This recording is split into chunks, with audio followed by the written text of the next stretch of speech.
We acknowledge that we are on the traditional lands of the Kulin Nation. We pay our respects to elders, past, present and emerging, and acknowledge the Aboriginal and Torres Strait Islander people's spirit, imagination and rich history of storytelling and humour that is an inspiration for all Australians. Hello and welcome to another episode of The Bearer of Weird News. I am your host and old man telling a young child of the days when news was free-flowing and on every corner, only to be laughed at for living in the past, Matt Harvey. And I am recording this in my home instead of being at the Adelaide Fringe due to snap lockdowns, border closures, and then reopening of borders but continuation of quarantine. So, just quickly, if you did buy tickets to my live in-person shows, I do apologise profusely. The refunds are being organised. And if you are kind enough or financially able, I wouldn't ask you otherwise, but if you are financially able to and you wish to have the option of donating all or of half of the money, that will be in the email that is sent out to you. Otherwise, fair enough, take the refund and go see another show. If you are going to get a refund, do try to see somebody. But the digital show does live on. So if you are going to see either of my shows, they will come in a digital format. At the Leicester Comedy Festival, the shows are still happening, and everyone who has bought a ticket to my Leicester show, I cannot thank you enough. It's been just an amazing response, and I'm just really touched and really thrilled that so many people would care to see my show in another country that I've never been to nor ever performed in. So thank you so much for doing that. Thank you to those who have reached out and shared kind thoughts on Twitter.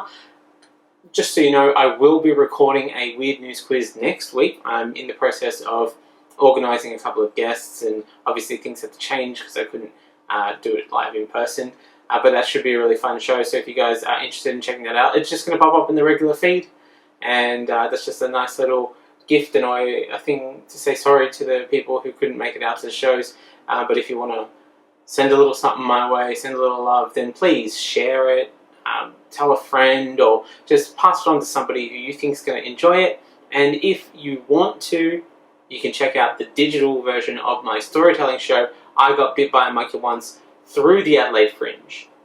That show is still available, so if you guys want to check that out, please let me know. If you enjoy the guests that I have on any of the Weird News quizzes, let them know.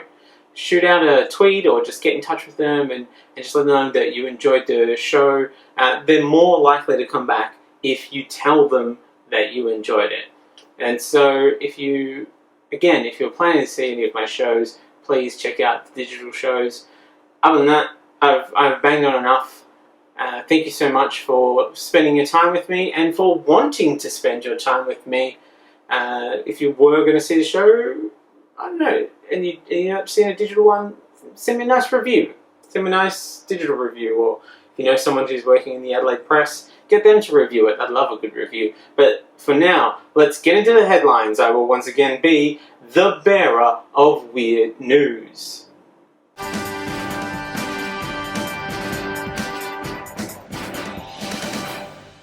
Let's start in America, where marijuana rights activist Adam Eidinger, who has fought for legalization for years, is looking to encourage people to get the COVID-19 vaccine with free weed. Eidinger has launched a new initiative that he's calling Joints for Jabs. Other considered names were Pop for Shots, Pain for Mary Jane, and Hemp for Health, Token Poke, or Vax, the Magic Dragon. But they wanted to be taken seriously, so they've gone with Joints for Jabs. If they wanted more people to get on board, then they should adopt such a beloved tradition as the one we have here in Australia for voting, called the democracy sausage. Obviously it would have to be adapted. For anyone who's not sure, the democracy sausage is where you get a sausage from a sausage sizzle for participating in democracy. Everybody wins. They should, set up like a pop brownie booth and get all the local GPs and hospitals, and like in the same way that when you get a flu shot, you get a lollipop. You get your COVID vaccine, you get a pop brownie. It's just head on over to the inoculation station. I think that'd be a good time for everyone. You just go home, know you've done your job, and know that you've been a good citizen for the day. Recent coup-like events in Myanmar may have been subject of rumours for some weeks, but the dawn raids on leader Aung San Suu Kyi and others seem to have even taken the locals by surprise. As seen in one video that has surfaced online, a woman named King Hin Wai, and I don't doubt that I butchered either of those names, is seen doing aerobics for 3 minutes on a street in the capital while military trucks drive towards the parliament. The revolution might not be televised, but some of it will definitely be live streamed as part of the Revolution Challenge, where you film yourself doing an everyday activity in front of a military, revolutionary, or dictatorial coup and hope that your dancing, eating, or unboxing video of your brand new AR-15 will sufficiently distract the social media bots so that people can actually see the truth. This will undoubtedly be the only way that we can see footage of coups in the future, and maybe the only way that we can receive footage of atrocities. Certainly, nobody is paying attention otherwise. We tried just telling you, but you ignored everything for hundreds of years. So now, we're going to trick you with a little song and a dance. Yep, we all live in the video clip of This Is America Now. Just remember the old adage, video or it never happened. It is the first and most important philosophy of the internet. UK government has announced birth control for grey squirrels. The population might be getting out of hand, but surely there are better jobs than roofing unsuspecting squirrels like you're the male part of Baby It's Cold Outside. Is this what they meant when they suggested artists should reskill? Presumably, it'd be more effective to hire people to stand around in public parks booming old Boris Johnson speeches out of boomboxes like Lloyd from Say Anything, just holding it up in the air, stimulating both job growth, stifling erection growth. It's a Conservative politician's wet dream, and if successful, they can implement it on Johnson himself. Amazon has offered to help the Biden administration meet its goal of completing 100 million coronavirus vaccinations within the next 100 days. They will do this by offering a cheaper distribution service than the local vaccine distributors, forcing them to go online, and then offering premium access to its own Prime customers. They can do it faster than any other company because if the Amazon drone that supervises the staff catches them attempting to take a bathroom break, it will zap them with an Amazon brand cattle prod. Twitter is looking to rebrand with a new look and font type. The font will be called Sans Trump.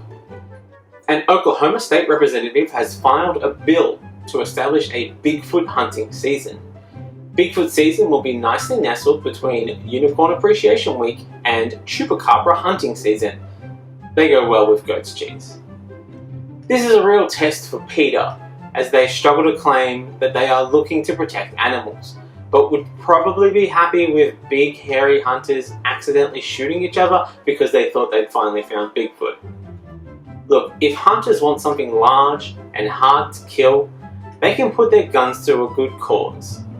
As scientists want Colombia's cocaine hippos culled. Yeah, that's right.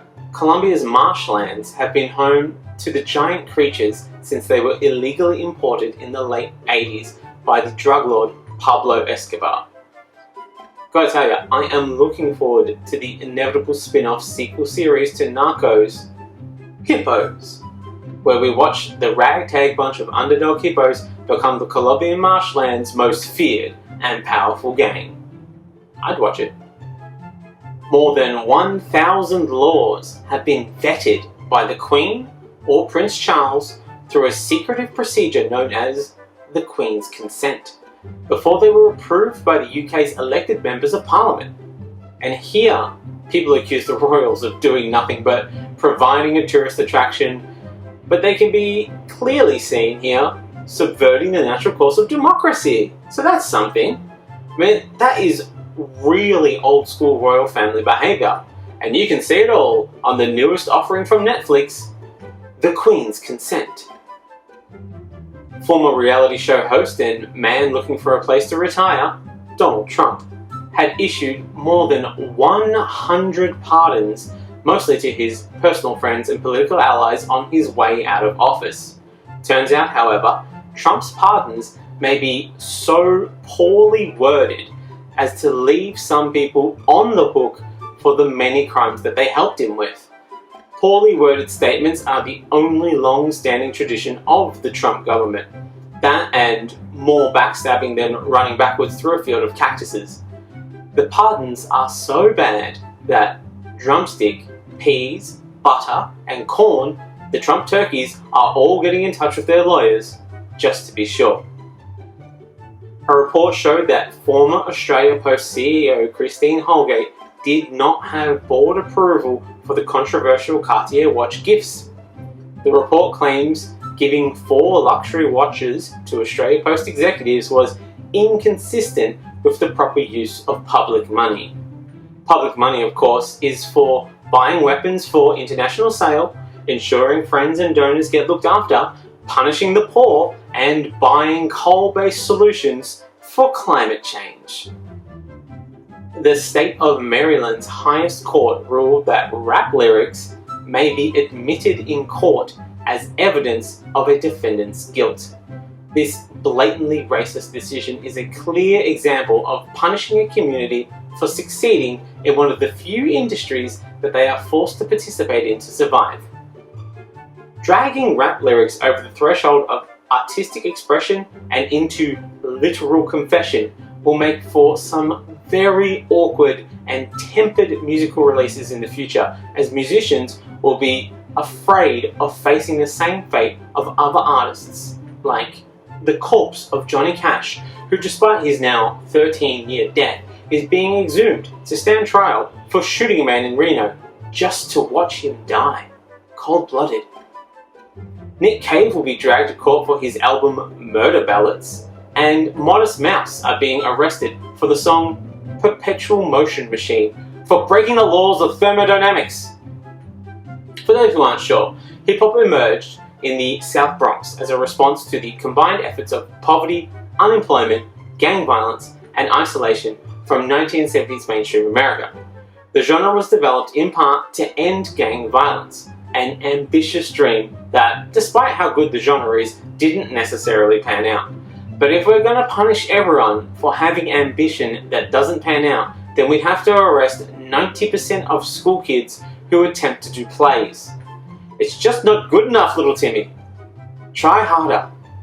Variety has slammed the court harder than my thesis supervisor slammed the first draft of my honours thesis, saying that they use poorly substantiated analysis, ouch, toward its findings that the lyrics had an unmistakable factual connection to the crime. Much like a film based on a true story has a poorly substantiated factual connection to telling the story that it is realistically portraying. I mean, this is a point that I do make constantly. Art is art. If we are arresting artists for the content of their lyrics, we do need to lock up remaining members of the Beatles for consuming so many drugs and confessing to it via their song lyrics. I mean, Octopus's Garden? I mean, you have to be pretty fucked up on the kind of drug cocktail that you can only afford when you are the biggest band in the world to allow that to get onto a serious album and not relegate it to a collection of fun kids songs released under the pseudonym via a shell company I just wanted to see if I could Industries. Drugs are illegal, mate. Lock 'em up! We're gonna have to arrest Sting for being a stalker. With his confessional stalker song, I'll Be Watching You. Those kids from Pumped Up Jams and Pearl Jam from the song Jeremy will be arrested for what is clearly a first-person perspective of a school shooting. Can't be doing that, guys. The only thing that can stop a bad band with a gun is a good band with a gun. And then there's Tom Lehrer for his chilling confessional track, Poisoning Pigeons in the Park.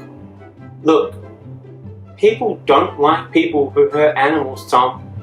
This is serial killer behaviour. Rap, hip-hop, and Prince are the first albums to have received the parental advisory stickers warning of explicit language contained within the album. Seems we may have to have a new sticker to apply to these albums. A parental advisory that the lyrics contained within may contain art. I mean, they do need to be warned because they've hit the age where any music that they didn't grow up listening to has become noise, and that the lyrics just don't mean anything because they aren't featured on Double J presented by Miff Warhurst as part of the "I promise you I'm not old yet" denial hour of power. It's mostly a request show where budding middle agers call up and scream the same 20 songs down the phone line, and a disappointing amount of them are from the 2000s So Fresh collection, though it is nice to hear Aaliyah on the radio again. Well, that's the main headlines for now, but let's do a round of "Let me fix that headline for you."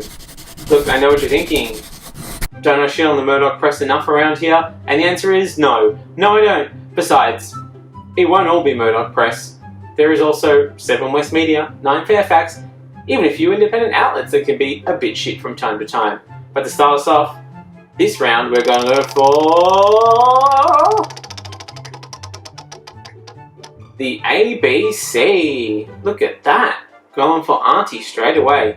So here we have a story about labour shortages in the fruit picking industry. So according to the article, Queensland farmers are being forced to pay higher wages and provide better conditions to attract local workers, amid warnings of higher prices for consumers as food is left unpicked, prompting this headline from the ABC. Local workers are taking up farm jobs as Queensland farmers are forced to pay higher wages. Whew, what happened to the loony lefty ABC? This headline would be right at home on a news.com.au story. Now, according to the story, Bundaberg lychee grower Craig Van Rooyen said the coronavirus pandemic had forced him to rely on almost 100 locals to get fruit picked and packed. Rooyen whined, "Oh, it's mostly a local workforce for the first time. We used mainly backpackers in the past, but because of the coronavirus, this has made it more difficult." Yeah, let me fix that headline for you, ABC. Here, try this on for size. Queensland farmers no longer able to exploit backpackers turn to drastic methods like being responsible employers and paying people. Yeah, that's much better. That much more accurately represents that story. Let's do it again. Let's look at another headline. Who will the misleading story be tonight? Oh, Sky News. How'd you get in there? You're a paragon of integrity. What have you been up to, Sky News? Let's see. Ooh, here we go. This is a doozy.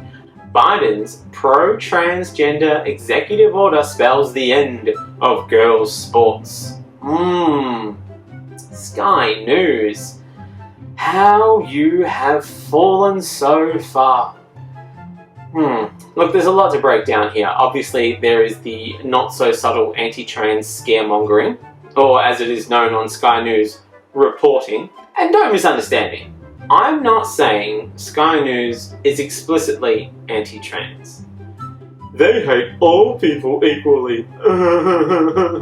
Unless those people are rich white people. And then they followed up with a series of crocodile tears about the end of sports for girls, which, let me start there.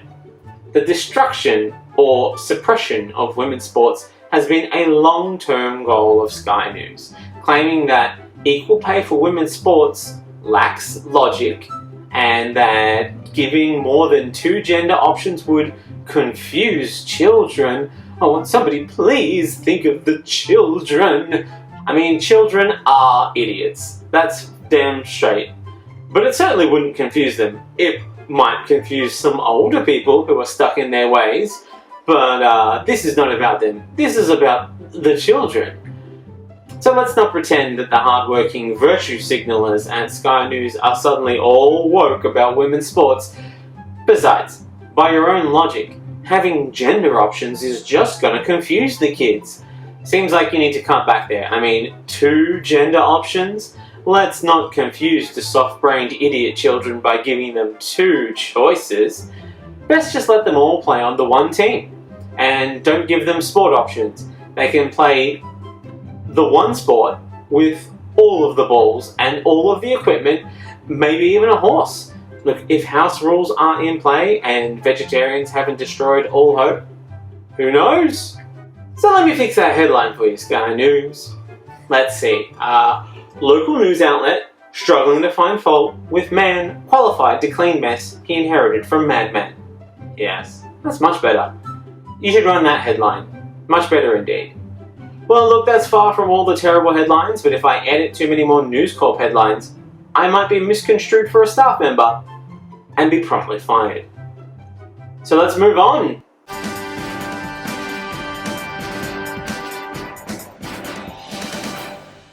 Defending fictional kingdom news! A pro-Trump lawyer in the state of Texas has launched a lawsuit defending Trump from his attempt to overturn the vote in which he cited Gondor has no king. Now, it is unusual for Texas to consider for a moment the laws and rules of any place other than Texas, and yes, I am including the United States of America in that statement. Now, the suit was placed in the name of a small conservative group, including Latinos for Trump and Blacks for Trump. See, now, this is starting to make sense. If you're gonna cite groups of fictional people in your lawsuit, they come off as much more believable if you include a fictional land. So I think I'm starting to get where they're coming from. I am surprised that they didn't also include Wakandans for Trump on the list, although they probably just grouped them all together as Blacks for Trump. The suit was filed by Paul Davies, an attorney who lost his job after posting Instagram videos of himself at the attack on the Capitol.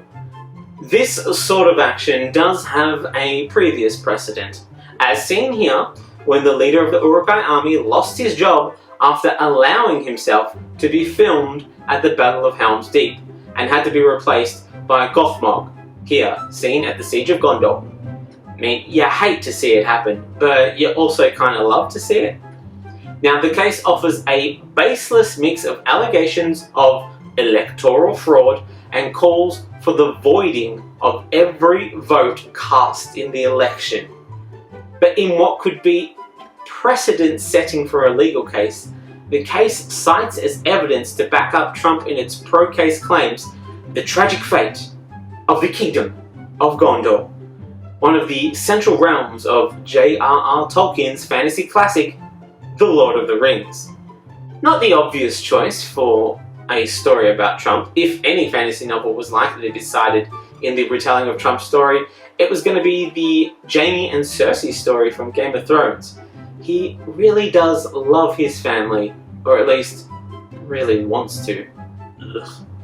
The lawsuit states, Gondor has no king, and includes a footnote providing an explanation of the woeful fate of Tolkien's entirely imaginary land populated by dragons, wizards, hobbits, and elves, all threatened by the baleful Dark Lord. A not at all relatable tale of corrupting power, influence, and the turning of disenfranchised citizens on the people who can help them due to cutting off of assistance, information, and a reliable misinformation campaign. The suit explains how Gondor's throne was empty and its rightful king in exile, presumably positing the idea that Trump is the true king of America. A country that very famously fought an entire war to be monarch-free, and even wrote this little thing called a constitution to ensure that there would never be another king. But hey, they've never listened to the Constitution before, why would they start now? The case states, this analogy is applicable since there is now in Washington, D.C. a group of individuals calling themselves the President, Vice President, and Congress who have no rightful claim to govern the American people. Adding, since only the rightful king could sit on the throne of Gondor, a steward was appointed to manage Gondor until the return of the king, known as Aragorn, occurred at the end of the story. Whoa, hey there, oh, whoa, I notice that you didn't issue a spoiler warning in your legal defense. Look, we don't all have access to a Palantir. Some of us are stuck with Facebook for news updates, and as you'll hear later, that's not working out well for all of us. But those of us well versed in memes might remember the full quote laid out by the son of the steward of Gondor and dead man waiting to meet his destiny, Sean Bean. Gondor has no king. Gondor needs no king. Gondor needs no king. See, Mr. Davies here seems to have forgotten that the stewards of Gondor are supposed to be simply holding the position until the return of the king.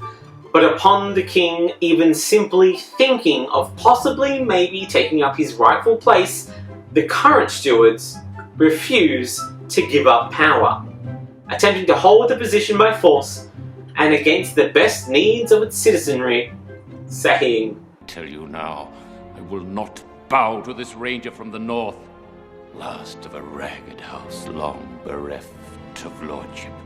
Which paints a pretty accurate picture of the Trump administration's final days. We're going to have someone in there that should not be in there, and our country will be destroyed. We will never give up, we will never concede, it doesn't happen.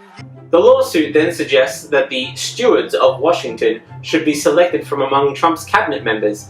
Legal experts, however, have taken a tough line. Ciara Torres especially. Seen here, not having time for your nonsense, young man, is a fellow at the Brennan Center for Justice at the NYU School of Law and has told Salon, one thing that Americans learned during the post-election litigation is how little patience courts have for absurd legal arguments. Footage of the interview has been obtained by the bearer of weird news. Authority is not given to you to deny the return of the king, steward. I mean, she's really making that wizard chic work. Look at her go. She did warn that this legal effort to declare Congress illegitimate would be laughed out of court and could lead to sanctions for the lawyer bringing such a claim, and will form the basis for the reboot/reimagining of the Mr. Smith franchise, and will be the movie that sparks the extended Mr. Smith universe films, in which Mr. Smith goes to Washington and gets laughed out of the room.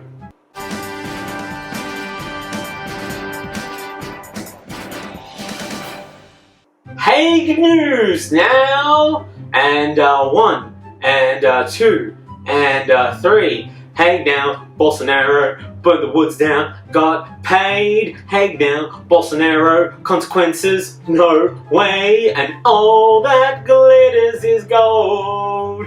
So don't delay, act now, supplies are running out. And now commit ecocide, your crimes are running wild. And if you win follow, there may be a tomorrow. But if the charge is dropped, you might as well be walking on the sun. Might as well be walking on the sun. Yeah, that's right, the rare Smash Mouth double up, mash up, the smash up, which I absolutely butchered, but I am not going to record again.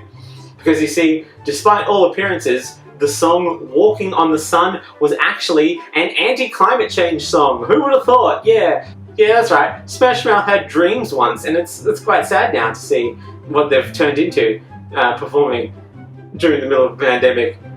Before somebody once told them the world was gonna roll them. Alright, sorry. Okay, I'm gonna stop. I will stop. No more poor singing of Smash Mouth. But what am I singing about? Brazilian President Jair Bolsonaro, seen here wistfully considering what colours to decorate his prison cell with, should it come to it, was genuinely announced as winner of the 2020 Person of the Year in the category of Organised Crime and Corruption! Person of the Year! Wow, what a get! So it should be no surprise to anybody that he could face charges in the International Criminal Court after being accused of crimes against humanity. Whew. What a time to be alive. The Hague is a city in the Netherlands and home of the International Court of Justice, and the new home of the International Criminal Court, which handles cases of genocide, war crimes, the crime of aggression, and crimes against humanity, which is not when a monkey steals your sunglasses and wallet, rather the kind of crimes that cause men in courtrooms to proclaim that they were just following orders. But activists are pushing for ecocide to be added to the crimes prosecuted by the ICC. Indigenous leaders in Brazil and human rights groups are urging the court to investigate the Brazilian president over his dismantling of the environmental policies and violations of indigenous rights, which they say amount to ecocide, a term defined as causing serious and lasting harm to the environment and people. And on the likely chance that the court doesn't pull through, well, they prepared a backup plan. In July last year, health workers in Brazil had urged the ICC to investigate Bolsonaro for crimes against humanity over his handling of the COVID-19 pandemic. So either way, we're getting some crimes against humanity. And a month earlier, Indigenous Chief Renoy Metuktaia had told the AFP in an interview that Bolsonaro was trying to use the pandemic to eliminate Indigenous people. A crime so intense that you might confuse him for a member of the Australian Parliament being called out by the UN for treatment of Indigenous peoples and locking up of refugees. Seems we have a lot in common. It is a pretty impressive case against him, as deforestation has skyrocketed by 34.5% in a year. The assassination of Indigenous leaders is at an 11-year high, and environmental agencies have collapsed or faced threats. Deforestation has soared nearly 50% in 2 years and has reached its highest level since 2008. Invasions of Indigenous territories increased 135% in 2019, and at least 18 people were murdered in land conflicts last year. It's hard to say that he hasn't gotten anything done in his time. It is a prolific amount of change, in the same way that puberty brings a prolific amount of change. Though puberty has never been the direct cause of the destruction of an entire future of humanity, except this strapping young coin flip between a serial killer and an ecocidal monster. Whew, what a handsome young man. Bolsonaro's government has proposed legislation that would relax restrictions within Amazon regions on commercial mining, oil and gas extraction, and large-scale agriculture. A very familiar sounding set of accusations, but I've replaced Amazon with Great Barrier Reef and sacred indigenous sites, and replaced the idea of a government facing charges with a government failing upwards into power and open corruption. And these guys don't even have to get a friend to shove money up their butt. They just openly give them millions of dollars in a shoddy land deal. I mean, it's so much simpler the way we do things here. Come on, Brazil, get your shit together. Not everything is up though. Fines and environmental crimes are slashed. A stunning 42% drop. And that's just in the Amazon basin in 2019. You can't get leniency this discounted by just any president. Federal government budgets for enforcement, you better believe they've been slashed. A generous 27.4% drop this year. But last year, one of the years recently.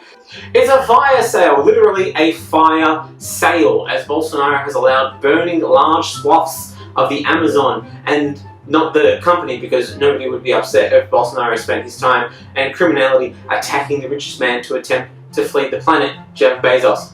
But the snake-infested jungle, which is lovingly and somewhat ominously called the lungs of the earth.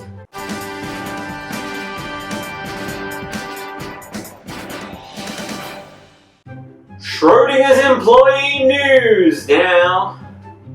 Uber, a company that has more official controversies than official employees. are tracking a new approach to tackling a niggling problem they can't seem to shake: employing their employees. I mean, it is in the name, but then language is fluid and words mean what people say they mean, irregardless of how you feel about it. So if Uber says employees aren't employees, who are we to argue? They are trying out a new contract sent to Uber Eats delivery drivers, which requires them to have an ABN and to take out their own insurance, and appears aimed at stopping claims that riders should be treated as employees. Much like the famously misunderstood Schrödinger thought experiment, where he is both cancelled and isn't cancelled for killing and not killing a hypothetical cat in a box.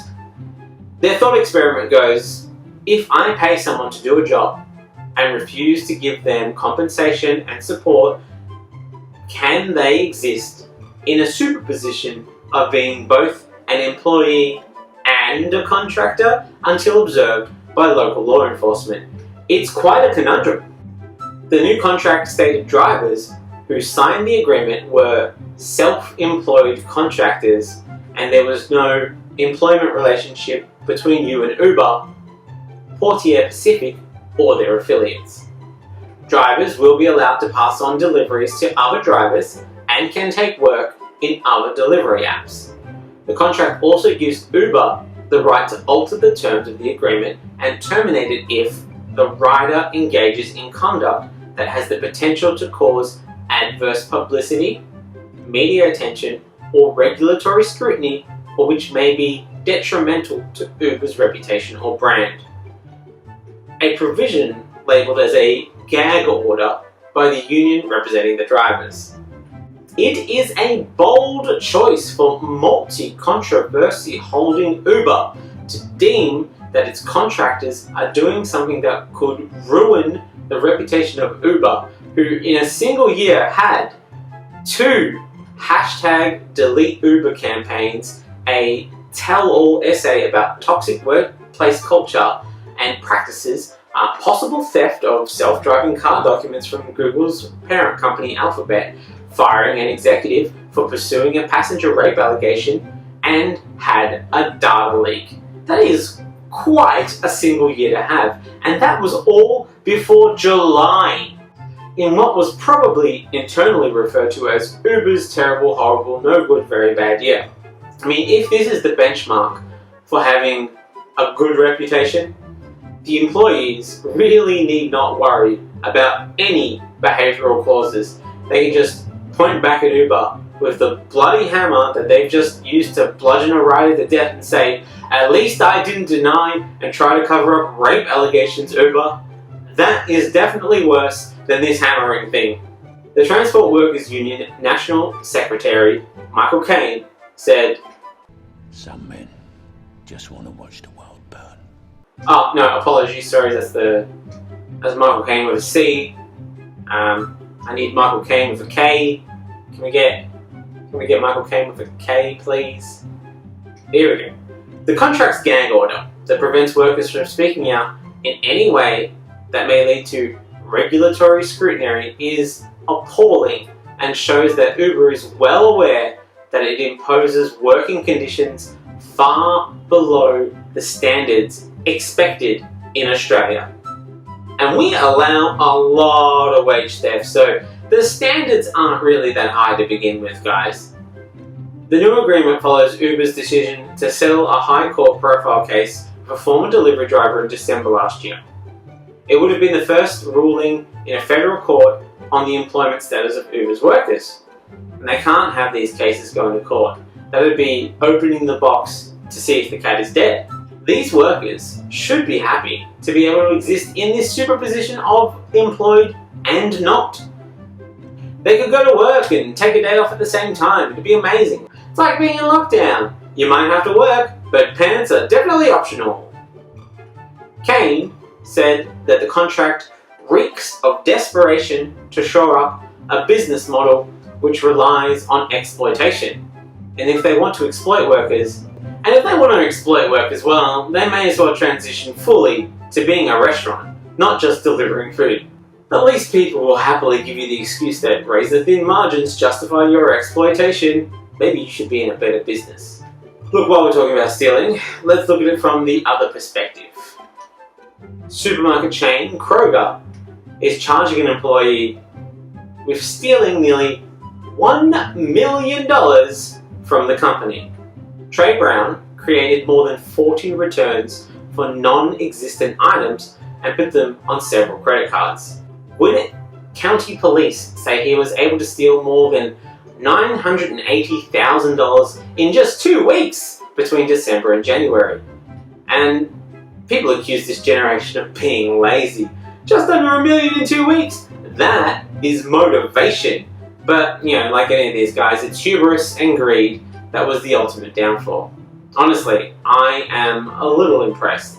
The work is sloppy, but the ambition is impressive. I mean, honestly, if he owned the business, he'd just be a white-collar criminal, looking down the barrel of a light sentence while he negotiates his movie contract.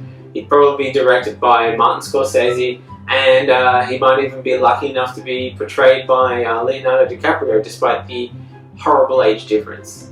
Guy is definitely in the same category as these Wall Street criminal types. Police said Brown used the stolen money to buy clothes, guns, shoes, and 2 cars. That is a Martin Scorsese film right there.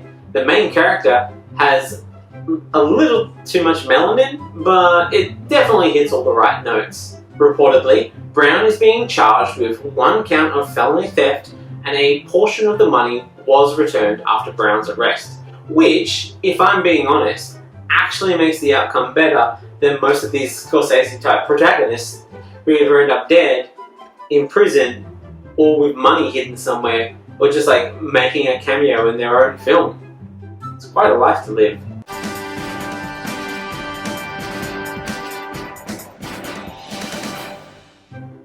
Painful news! Australia, a Goliath in David's clothing, has been battling with tech giants and Goliaths in Goliath's clothing, Google and Facebook, over a lot recently. An Australian regulator is considering letting internet users choose what personal data companies like Google share with advertisers. Like the worst version of a choose your own adventure, where every version ends with you buried alive in a box of your own stolen data. But it's all about the journey. How did you end up in the box? Come on, surprise me. It'd be a fun thing for us to share. Your choices say a lot about you. Sort of like, what Sex and the City character are you? It says a lot about you. The Australian Competition and Consumer Commission, better known as the ACCC, also proposed limiting tech companies' ability to access users' online histories to cross-sell products. So you can feel secure that they won't end up advertising you a SpongeBob-themed matching set of dildo and fake vagina. Because look, sometimes you have an adult day, and sometimes you need a SpongeBob to get you over the line. It's been a long, hard pandemic, and we wouldn't blame you for either of those days. However, Google has been throwing a gargantuan tantrum over having to pay money for news, the likes of which I have not seen for years, and I have worked with children for many, many years. Threatening to cut off search functionality to Australia's users and walk away from a $4 billion revenue.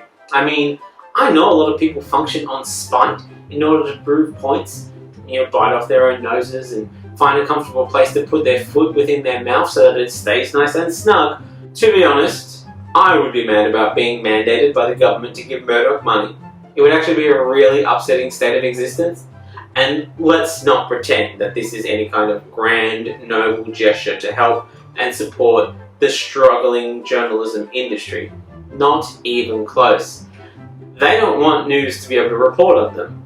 You only need to have a look at the ABC's incredible shrinking budget to see that they would be happy if the news sites were only constituted of daily press releases.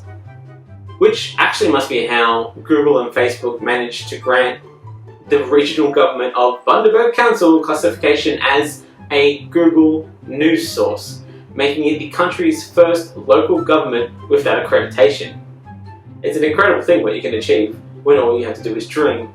Despite the ABC still operating in Bundaberg, and Bundaberg's council's news website says it does not publish court or crime reports, no politics, no investigative journalism, or negative stories.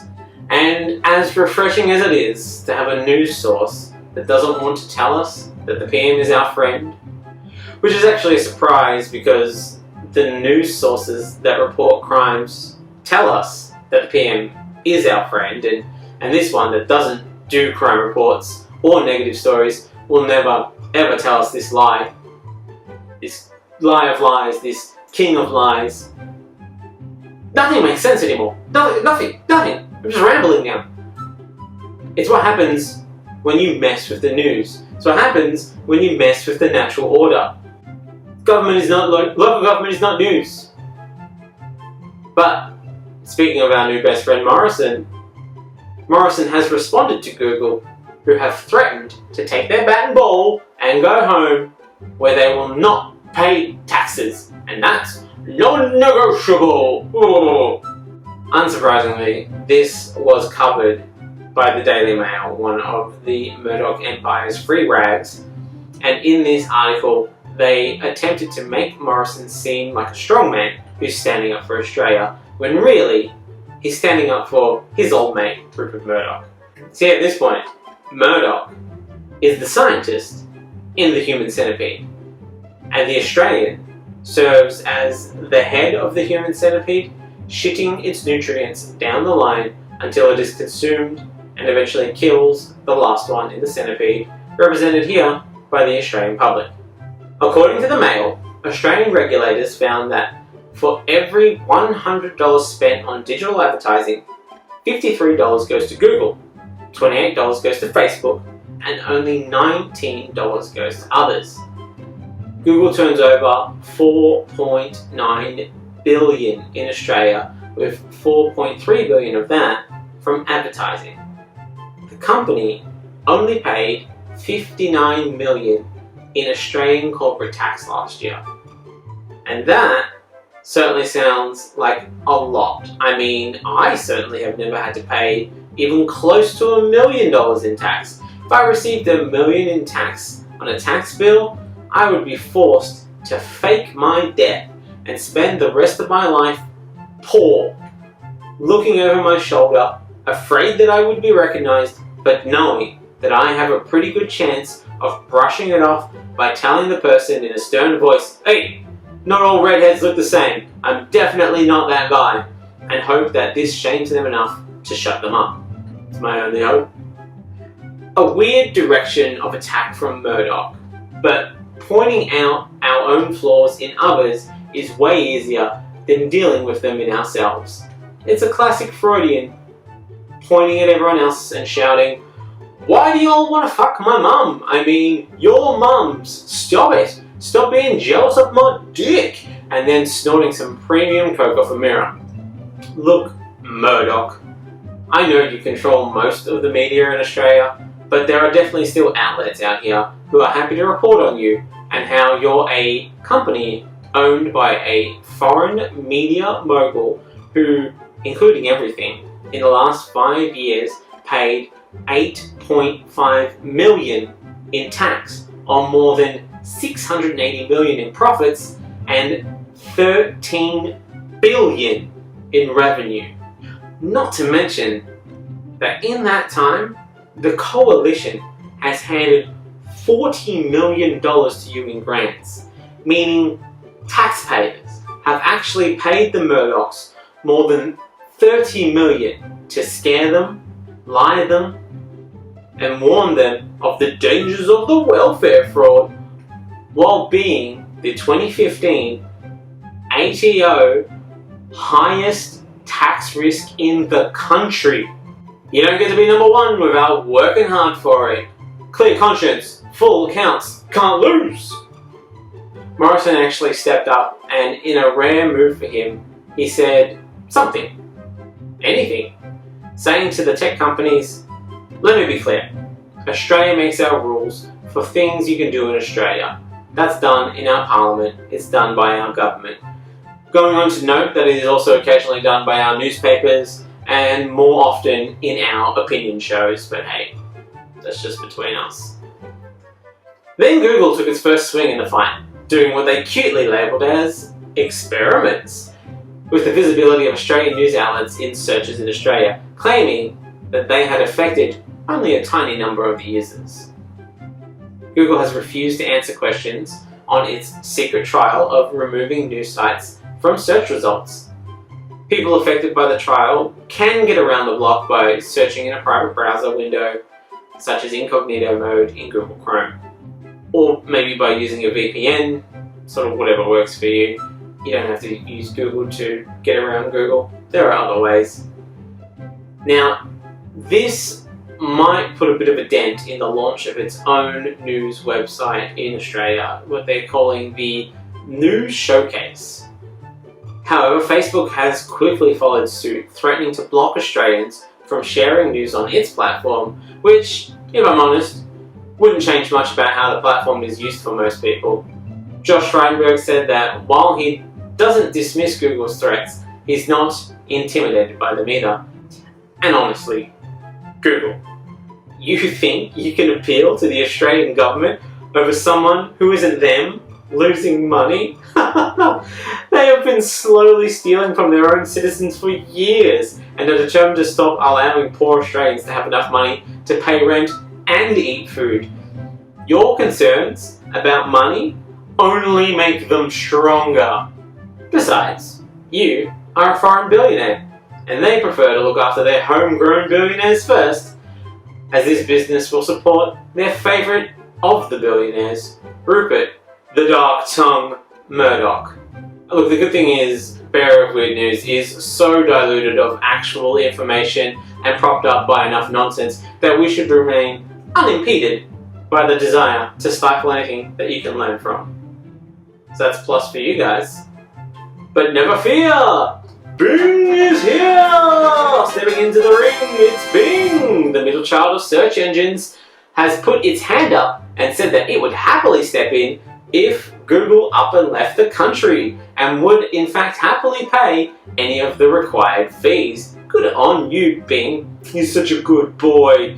You're such a good boy. It even promised to invest in substantial improvements if its search engine, if Australians are locked out of Google search. Which, if I'm honest, is stuff that they should be doing anyway, regardless of whether Google disappears, because, hey man, you're supposed to invest in your business. It's why I brought an entire palette of checked button-up shirts, the official uniform of the gigging comedian, just before getting locked in my house for an eternity. Hey man, it's investing for the future. But I mean, they're excited to participate in the news media code, which just reads as being very needy. Bing, come on, at least make them work for it a little bit, you know? It's just reeks of desperation. But hey man, it seems like it's all going to be in vain, as Google has inked a landmark agreement with Australian media companies 9 Media and 7 West worth $30 million a year each. A stunning deal that has been mostly forced in place by the Conservative Australian government, who can't even get them to pay over $26 million in tax. That's very embarrassing for them. I mean, who would have thought that a tiny little mom and pop operation like a local news outlet could take down the mighty Goliath that is Google, making them see justice through the third eye that was exploded through their skull with a rock of relentless pounding that is, in this instance, likely a lump of coal. They do love using it as a prop, just bringing it to work. Like, did they have a supply of it at home? Where is this coal coming from? If only we could wield this weapon for good, like the elusive good guy with a gun that we keep hearing about. We could use this relentless pressure of public opinion, this misinformation and manipulation to force big companies to pay their taxes. I never really understood why the government and the Murdoch press work so hard to force the poor to perpetually wallow in the depths of poverty, there is nothing in it for them. If people are poor, they don't have money to waste on a Murdoch rag. And if they become rich, well, they are the exact person who loves to suckle the milk of Murdoch. However, what is that?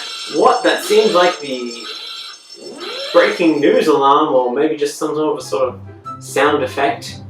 What do I see here? It's non-breaking news! Facebook has gone the opposite direction of Google. This is exciting. Going full scorched earth on anyone sharing Australian news via Facebook. Australian digital natives and people who got used to having links spoon-fed to them, like Homer Simpson eating donuts in hell, have had to work out that there are other places on the internet where links can be shared, and that they have to relearn how to research again. In the face of the cutting off of news sources from the most popular social media dictatorship, public libraries are in the wing, tentatively awaiting an upsurge in usage. Along with public libraries is carrier pigeons, smoke signals, town criers, and MySpace, looking to swoop in and fill the gap of screaming into the maddening void like someone trying to contact a Lovecraftian god. However, the answer seems pretty obvious to me. All Australian news sources are going to have to take their inspiration from Facebook and move their head offices off country, relocate them to Ireland. Then they'll just be Irish news sources who happen to specialise in Australian news. I mean, they might even get out of paying some taxes if that's the sort of thing that they're into. Though, to really show how powerful they were, they didn't stop blocking news sources. It was a blocking bonanza! No links would be safe! Victoria's 24/7 Family Violence Response Service, Safe Steps, blocked! Australia's 24/7 Family Violence Counsellor Servicing, 1-800-RESPECT, gone!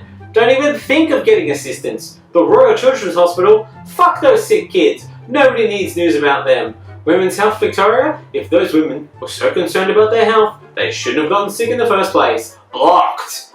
The Bureau of Meteorology and the Department of Fire and Emergency Services? Well, it's only summer in Australia. No need to know what the weather will be like or where fires will be. Blocked! The Australian Council of Trade Unions Workers' Rights? They're for winners. Blocked! The AFLW? Ha! Those female sports stars better not want equality because they ain't getting any of it. Banned! Queensland and South Australia Health? It's not like we're in the middle of a pandemic. Get the hell out of here. The RACV? Nobody's driving anywhere anyway. No need. Blocked! Bowel Cancer Australia and Kids Cancer Project? You better rub some pixie dust on that cancer because you won't be getting any updates. Blocked! I can't say that they're being unfair. They went so deep into the blocking frenzy that they came full circle and blocked themselves. Yeah, that's right. Facebook blocked Facebook, which is a staggering moment of clarity from one of the most detrimentally impactful companies in recent history, who stole and then sold your private information and then allowed it to be stolen again. Allowed foreign interference in an election, have created a literal virtual playground for the sharing of anti-vax misinformation and facilitating the gathering of hate groups which evolved into riots. So yeah, banning Facebook from sharing on Facebook is actually doing us all a very large favour. Thanks, Facebook! And not to get all on side with Facebook, but we're all out here blaming Facebook for not being able to access Australian news when the Liberal government failed to install a working NBN years ago. Seems like some blame is to be held there. Though this new encouragement of digital support for rich Uncle Murdoch should see a significant increase in the investment in internet speeds and support. Maybe even the elusive fibre to the house! We all know that the last great improvement we saw was when the City Loop in Melbourne suddenly got Wi-Fi access because the Australian government was storing your search data and couldn't stand to have you be offline for even 10 minutes while you did the loop.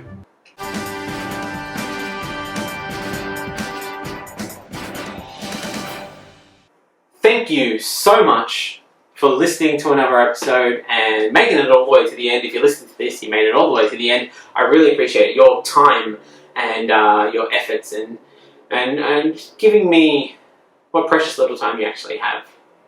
So thanks a lot for listening. If you can, please watch my digital shows on the Adelaide Fringe website. Tickets for my Melbourne International Comedy Festival shows are on sale. There is 2 Weird News quizzes and 6 I Got Bit by a Monkey Once live storytelling shows. So if you're interested, if you're going to be in Melbourne, if you know anyone who lives in Melbourne, I mean, I know people who live here, but if you know some people who I don't know who live in Melbourne, send them my way. Assuming we don't get locked down again, there really shouldn't be any issues this time. So please, thank you for your time. Thanks for listening. I hope you enjoyed the show. I hope to see you again. Please share us around and please come to the shows. It really is the best way to support creating more of these. Thanks. Stay safe. Wash your hands. Look after each other. Goodbye.